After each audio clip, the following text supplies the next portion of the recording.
పడక దగ్గరికి వెళ్ళేటప్పుడు మోకాళ్ళుని దినమంతటి క్రియలలో ఉన్న లోపాలు ఒప్పుకోవాలి. ఇది మనకు అలవాటు చేసుకోవాలి తమ్ముడా.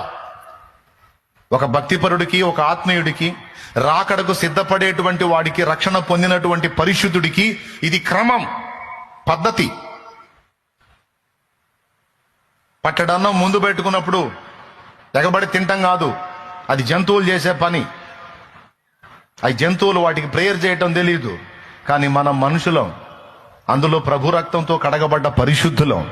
కృతజ్ఞత చెప్పి తినాలి. ఒక్క మాట థ్యాంక్స్ అన్న చెప్పి తిను. దేవా, ఈ ఆహారాన్ని బట్టి నీకు స్తోత్రం, కృతజ్ఞతలే, ఒక థ్యాంక్స్ చెప్పన్నా తిను.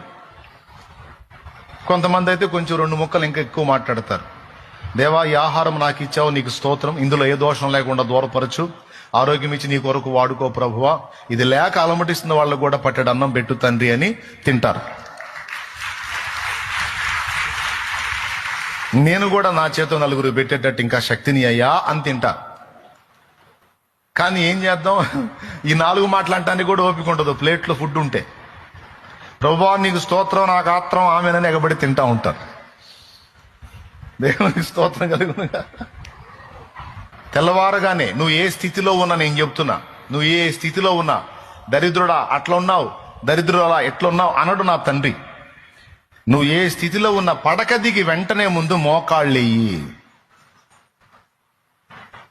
లేదా కొంచెం ఫ్రెష్ అవుతావా, చక్కగా వెళ్ళి కాళ్ళు చేతుల్లో మొహం కడుక్కొని కొంచెం శుద్ధి చేసుకొని ఫ్రెష్ అయ్యి వచ్చి మోకాళ్ళే. రెండో పని చేయొద్దు, ముందు మోకాళ్ళే.